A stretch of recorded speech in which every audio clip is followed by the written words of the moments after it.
Hi good evening everyone, welcome to Garima zap cap channel. कैसे हैं आप सब? आई होप आप लोग बहुत ज्यादा अच्छे होंगे।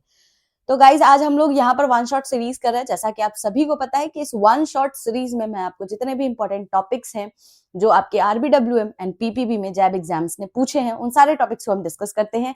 पीवाईक्यू भी देखते हैं यहाँ पर और साथ के साथ एमसीक्यूज को भी हम यहाँ पर देखते हैं। तो बिना किसी डिले के गाइस सेशन को प्रोसीड करते हैं। चैप्टर 7 आपका चल रहा है, पार्ट 2 है। आज ये आपका पार्ट खत्म हो जाएगा। बैंकर स्पेशल रिलेशनशिप है। 2 टॉपिक और है जिसको हम पढ़ेंगे। Again this is very important अगर एग्जाम पॉइंट ऑफ व्यू से देखें तो चलिए, नए हैं पुराने हैं, चैनल को सब्सक्राइब नहीं किया तो सबसे पहले आप सब्सक्राइब कर लीजिए। ये जो आपका क्लास है ना, किनके लिए फ्रूटफुल होने वाला है? तो जो लोग भी जैब एग्जाम्स के पेपर दे रहे हैं और जो लोग भी डीबीएफ का पेपर दे रहे हैं, उन दोनों के लिए ये वीडियो काफी ज्यादा रेलिवेंट होने वाला है। तो आगे चलते हैं और आज हम जो पढ़ने वाले हैं वो है राइट ऑफ सेट ऑफ। तो सेट ऑफ का मतलब समझिए। सेट ऑफ का मतलब होता है एडजस्टमेंट। ठीक है, इसको हम एडजस्टमेंट बोलते हैं। तो बैंक के पास यहां पर राइट होता है कि जो करंट डेट है कस्टमर का, उसको हम यहां पर सेट ऑफ करें, एडजस्ट करें फ्रॉम देयर अनदर अकाउंट। ठीक है, तो अनदर अकाउंट से हम यहां पर क्या करते हैं? एडजस्टमेंट करते हैं। जैसे एग्जांपल के तौर पे समझिए कि एक कस्टमर है, इस कस्टमर का सेविंग अकाउंट में बैलेंस है 50,000 रुपए का।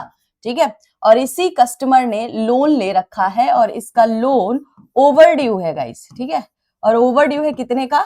70,000 का। तो इस केस में बैंक के पास राइट है कि जो सेविंग अकाउंट में बैलेंस है 50,000, उस बैलेंस का इस्तेमाल करके ये जो ओवर ड्यू है लोन अमाउंट, इसको एडजस्ट कर सकती है। इसी को राइट ऑफ सेट ऑफ बोलते हैं। ठीक है, तो ये जो आपका 50,000 सेविंग अकाउंट में बैलेंस है कस्टमर का, वो क्या है? ये आपका क्रेडिट बैलेंस है। ठीक है, ये वो अमाउंट है जो बैंक आपको पे करेगी। ठीक है, तो ये कस्टमर्स के लिए क्या हो जाएगा? क्रेडिट बैलेंस हो जाएगा। और जो लोन ओवरड्यू है, यहां पर कस्टमर्स को अमाउंट पे करना पड़ रहा है बैंक को, तो ये किस तरीके का बैलेंस है गाइस? ये डेबिट बैलेंस होता है। ठीक है, तो अब हम आते हैं इसके डेफिनेशन पे। आई होप ये आपको एग्जांपल समझ में आया होगा। तो डेफिनेशन समझिए इसका। सेट ऑफ का मतलब होता है right to adjust one debt against the another debt. ठीक है, तो आपको यहीं पे बैंकर्स का राइट ऑफ सेट ऑफ बताया कि बैंक के पास क्या राइट होता है ऑफ सेट ऑफ। तो बैंक्स के पास राइट ऑफ सेट ऑफ होता है बिटवीन द 2 और more accounts maintained by a customer, जो कि अभी हमने एक एग्जांपल में देखा। तो यहां पर बैंक को अलाउ करता है ये राइट ऑफ सेट ऑफ कि आप एडजस्ट कर सकते हो बैलेंस को। ठीक है, चलिए एसेंशियल फीचर्स देखेंगे guys right of set of का। तो राइट ऑफ सेटअप जो है ये आपका स्टैट्यूटरी राइट होता है, या इसको हम अग्रीमेंट राइट भी बोलते हैं between the customer and the bank. तो देखिए, जो आपका स्टैट्यूटरी राइट होता है यानी कि ये लीगल राइट है, तो लॉ के द्वारा ये राइट दिया हुआ है बैंक को कि अगर किसी भी कस्टमर का अकाउंट ड्यू होता है, लोन अमाउंट अगर उनका ड्यू है, तो उस केस में वो सेट ऑफ का इस्तेमाल कर सकती है और उनके जो दूसरे बैलेंस है उससे इसको एडजस्ट कर सकती है। तो बैंक को ऑलरेडी ये राइट लीगल लॉ के द्वारा ये राइट दिया हुआ है। दूसरा अग्रीमेंट के द्वारा होता है between the bank and the customer, जहां पर बैंक और कस्टमर्स दोनों यहां पर रिटन में अग्री करते हैं कि अगर कल को कस्टमर का कोई भी बैलेंस ड्यू होता है तो यहां पर हम राइट ऑफ सेट ऑफ लगा सकते हैं। ठीक है, तो ये जब आपका स्टैट्यूटरी, अगर ये स्टैट्यूटरी राइट है तो क्लियर सी बात है यहां पर कोई भी स्पेशल अग्रीमेंट की रिक्वायरमेंट नहीं है। ऑलरेडी यहां पर लॉ ने आपको अलाउ कर रखा है कि आप एडजस्ट कर सकते हो। दूसरा होता है in normal situation bank must give a reasonable notice to the customer. तो जब भी आप सेट ऑफ लगाते हो ना गाइस, बैंक जब सेट ऑफ लगाती है तो उस केस में सबसे पहले तो आप एक नोटिस प्रोवाइड करते हो कस्टमर्स को, जिसमें आप उनको बताते हो कि आपका लोन ओवर ड्यू है। ठीक है, और उस लोन ओवर ड्यू को हम आपके सेविंग अकाउंट के बैलेंस से एडजस्ट कर रहे हैं। तो ये आपको एक नोटिस उनको प्रोवाइड करना होता है। There should be no agreement excluding the right of set off. अब कोई ऐसा अग्रीमेंट है जिसमें क्लियरली ये चीज मेंशन किया हुआ है कि उस पे bank right of set of नहीं लगा सकती है, तो यहां पर आपको कोई भी राइट ऑफ सेट ऑफ आप यूज नहीं कर सकते हो। अब जैसे मान लो किसी कस्टमर ने एफडी में कुछ अमाउंट डिपॉजिट किया और अग्रीमेंट कह रहा है कि एफडी के अमाउंट को आप एडजस्ट नहीं कर सकते कस्टमर्स के लोन अमाउंट से, तो अब क्या है? यहां पर इस तरीके का कोई भी जो है अग्रीमेंट अगर बन चुका है तो इस केस में आप उस पे राइट ऑफ सेट ऑफ नहीं लगा सकते। There must be a mutual debt between bank and a customer. तो ये कह रहा है कि बोथ साइड जो है ना must owe the money of each other. तो यहां पर क्लियरली ये चीज बोल रहा है कि म्यूचुअल डेट एग्जिस्ट करना चाहिए, तभी आपका सेट ऑफ लगेगा। एग्जाम्पल से इसको समझेंगे हम। कस्टमर का लोन है, ठीक है, और कस्टमर का एक सेविंग अकाउंट बैलेंस भी है बैंक के साथ।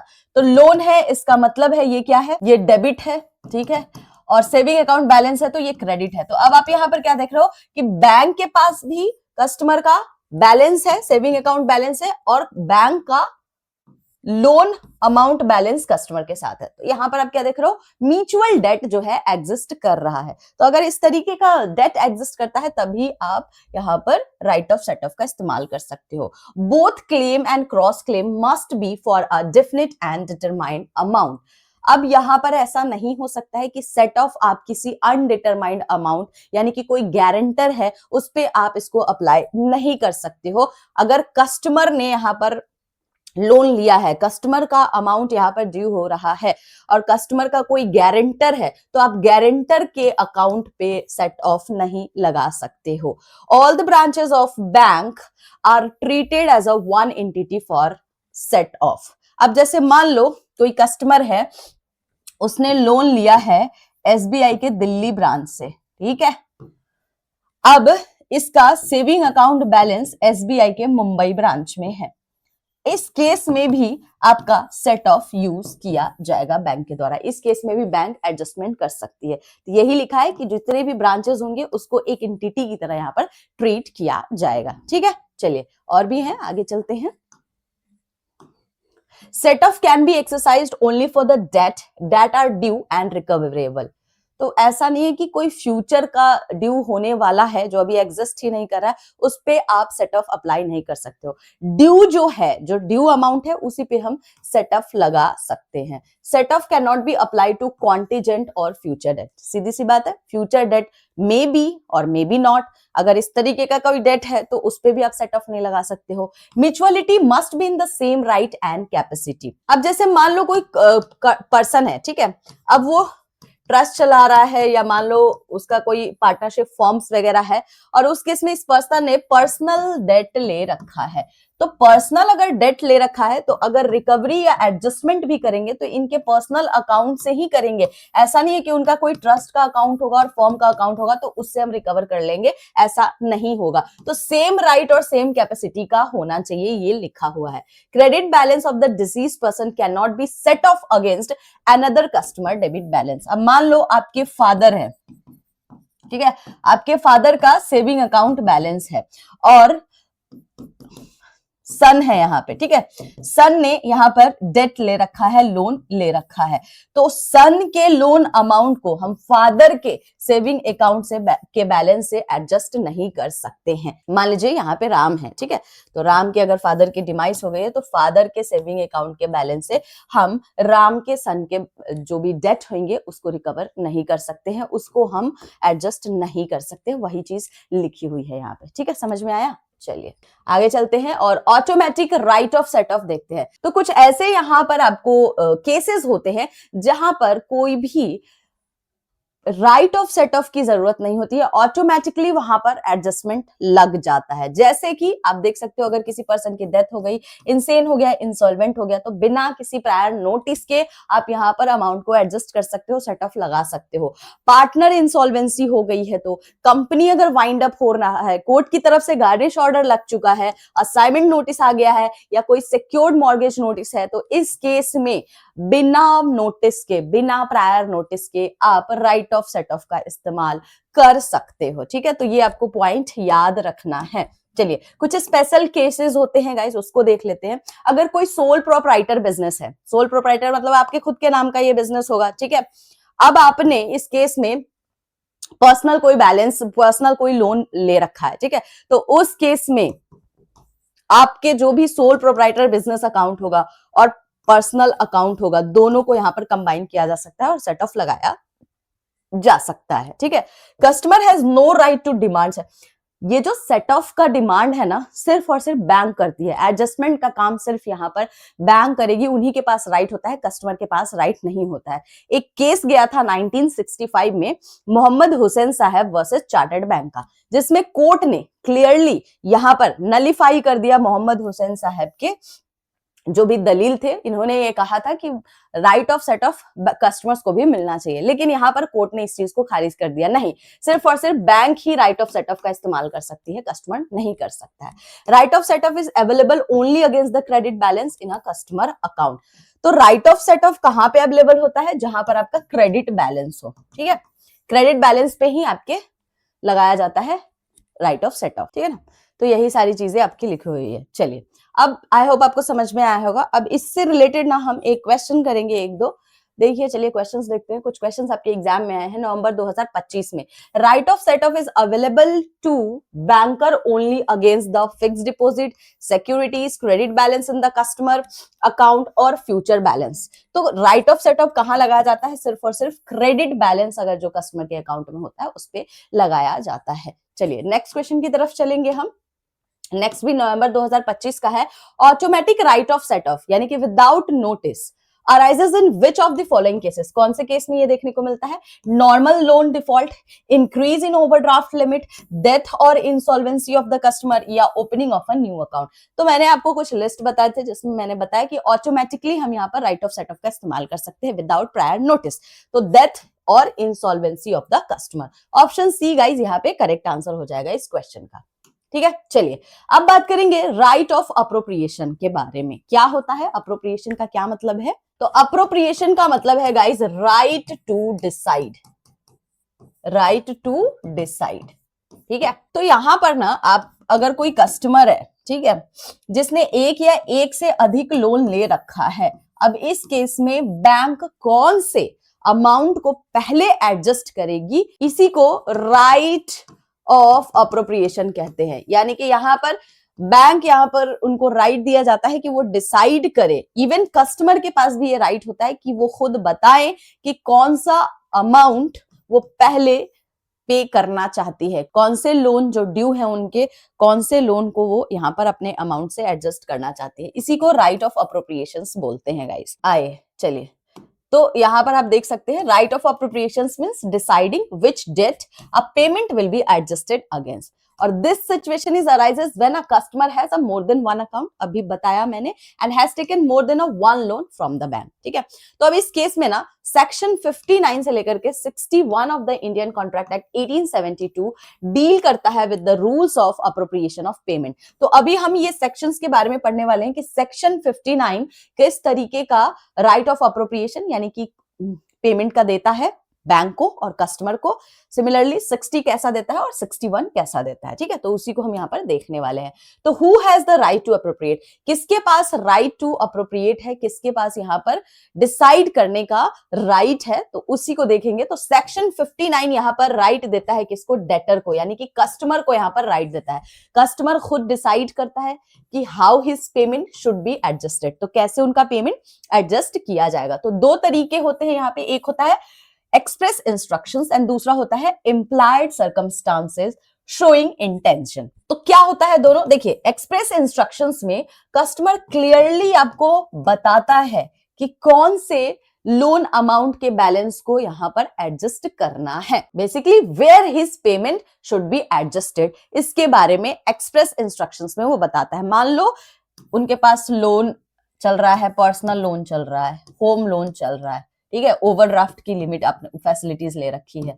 तो अब यहाँ पर कस्टमर आपको बताता है कि मैं जो अमाउंट दे रहा हूं वो अमाउंट मेरे होम लोन के बैलेंस में, होम लोन में एडजस्ट करना है। तो एक्सप्रेस इंस्ट्रक्शंस में आप क्लियरली बताते हो।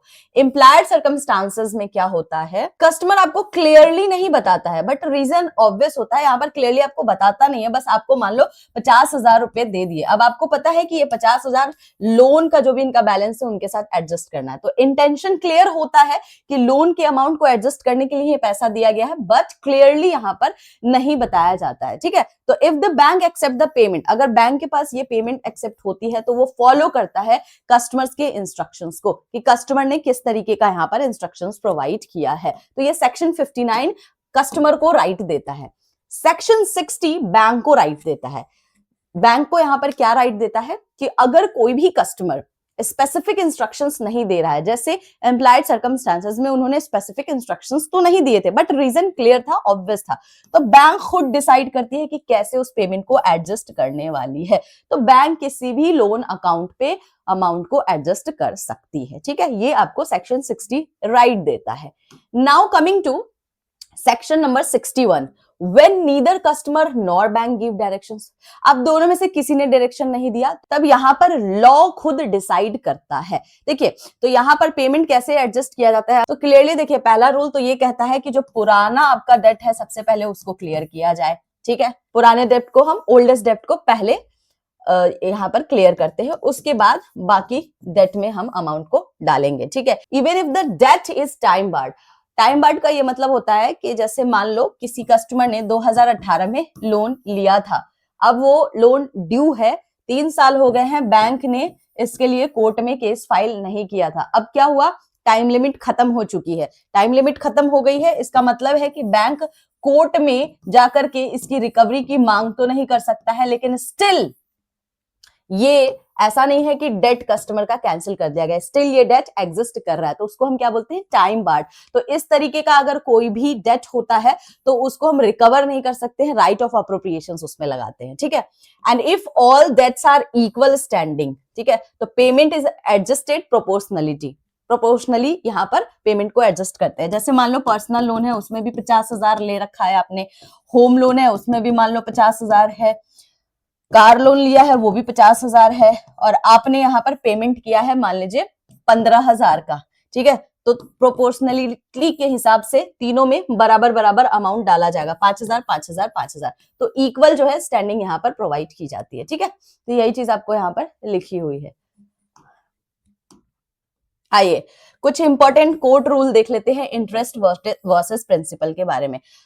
तो Kharavela industries private limited versus OSPF का एक केस गया था 1985 में, जिसमें कोर्ट ने यह फैसला दिया कि अगर किसी भी कस्टमर ने लोन ले रखा है तो सबसे पहले इंटरेस्ट में जो भी अमाउंट वो डालेगा तो सबसे पहले इंटरेस्ट को एडजस्ट किया जाएगा, बाद में प्रिंसिपल को एडजस्ट किया जाएगा। तो पहली प्रायोरिटी उन्होंने किसको दी, इंटरेस्ट को the over a principal amount. ठीक है, unless there is an agreement to the contrary, until and unless कोई यहाँ पर अग्रीमेंट ना हो। ठीक है, तो जैसे एग्जांपल पे यहाँ पे अभी आप समझ सकते हैं, मान लीजिए आपने लोन लिया है जहां पर इंटरेस्ट आपका ड्यू है 10,000 का और प्रिंसिपल अमाउंट ड्यू है 10 लाख का, और आपने जो पेमेंट किया है वो 15,000 किया है, तो इस केस में सबसे पहले आपके इंटरेस्ट का जो 10,000 अमाउंट है पहले इसको यहां पर एडजस्ट किया जाएगा, इसको रिकवर किया जाएगा, उसके बाद जो रेस्ट 5,000 बचेगा उसको प्रिंसिपल वाले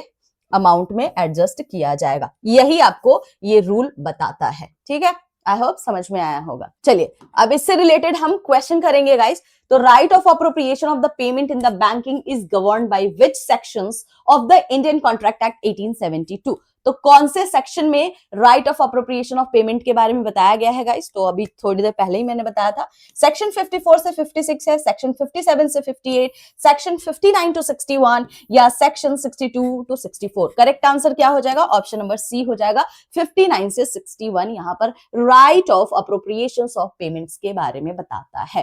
ठीक है, तो इस तरीके के क्वेश्चंस आपको नवंबर में भी देखने को मिले, तो right of appropriation, right of set of, इससे आपको क्वेश्चंस देखने को मिले हैं गाइस। ठीक है, देखिए एक और इस तरीके का क्वेश्चन आया था, right to appropriate the debit balance in one account with credit balance in the another account of the same customer by the bank is called. क्या कहते हैं इसको, right to appropriate the debit balance.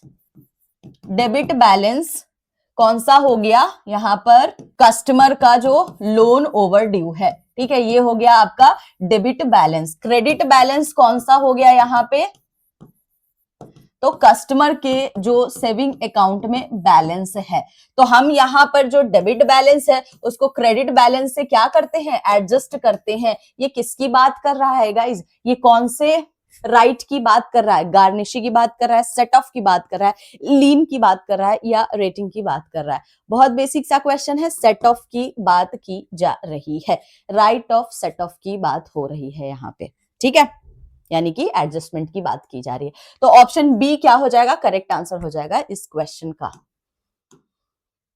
एक और question करेंगे, who has the first right to appropriate a payment. पहला right यहां पर किसका होता है, बैंक का, कोर्ट का, डेटर का यानी कि कस्टमर का, या आरबीआई का। तो जब मैं आपको सेक्शन 59 बता रही थी, ठीक है, उसमें मैंने आपको क्लियरली बताया था कि सबसे पहला जो राइट होता है पेमेंट का, इसमें कस्टमर का होता है। कस्टमर खुद बताता है कि कौन से लोन अमाउंट को उनको पहले एडजस्ट करना है, ठीक है। तो फर्स्ट राइट किसका होता है गाइस, फर्स्ट राइट यहां पर कस्टमर का होता है, डेटर का होता है। Option C is the correct answer. अगर यहीं पे क्वेश्चन पूछता कि अगर कस्टमर ने क्लियरली बताया ही नहीं है यहां पर कि कौन से लोन को एडजस्ट करना है, डायरेक्ट उन्होंने पेमेंट किया है, उसके बाद ही बैंक का राइट होता है कि वो अपने हिसाब से किसी भी लोन अमाउंट को यहां पर एडजस्ट कर सकते हैं, ठीक है। चलिए डिसाइड कर सकते हैं। तो यहां पर ऑप्शन सी करेक्ट आंसर होगा। तो गाइज ये था आज का आपका टॉपिक। आई होप आप लोगों को समझ में आया होगा। समझ में आ रहा है, एग्जाम पॉइंट ऑफ व्यू से रेलिवेंट लग रहा है, तो चैनल को सब्सक्राइब कर लीजिए ना। क्यों नहीं कर रहे हैं आप लोग चैनल को सब्सक्राइब? एग्जाम एकदम नजदीक आ जाएगा तब करेंगे, तब तक बहुत देर हो जाएगी। तो अगर आपको आरबीडब्ल्यूएम पीपीबी की क्लासेस लेनी है, वो भी अच्छी तरीके से लेनी है, फ्रूटफुल तरीके से और इजी एग्जाम्पल्स के साथ चीजों को समझना है, तो गरिमा जैप के चैनल को सब्सक्राइब कीजिए। टेलीग्राम से जुड़ जाइए, पीडीएफ मिलता है। फेसबुक से, इंस्टाग्राम से कहीं से भी कनेक्ट कर सकते हैं। इस दिए हुए नंबर पे आप अपने डाउट को भी पूछ सकते हो। आप चाहो तो कमेंट सेक्शन में भी डाउट को अपने पूछ सकते हो। साथ के साथ आप लोग फीडबैक भी दे सकते हैं गाइस। कोई क्वेरी है, कोई सजेशन है, वो भी वेलकम है आप लोगों का। पॉजिटिव, नेगेटिव, हर तरीके के फीडबैक आप दे सकते हो गाइस। इसके अलावा अगर सच में आपको रेलिवेंट लगता है तो आपको क्या करना है, जितने भी एस्पिरेंट्स हैं जो आपकी तरह हैं, जो जैब एग्जाम्स के प्रिपरेशंस कर रहे हैं और उनको अभी तक नहीं पता है मेरे चैनल के बारे में, तो आप लोग मेरे चैनल को शेयर जरूर कर दीजिएगा उनके साथ, ताकि आपकी तरह वो भी इस प्लेटफॉर्म का फायदा उठा सके। ठीक है गाइस, तो आज के लिए इतना ही है। पीडीएफ आपको टेलीग्राम पे अभी मिल जाएगा, क्लास खत्म होते ही मैं आपको पीडीएफ प्रोवाइड कर दूंगी। तो आज के लिए इतना ही है guys. Good night, bye bye and take care.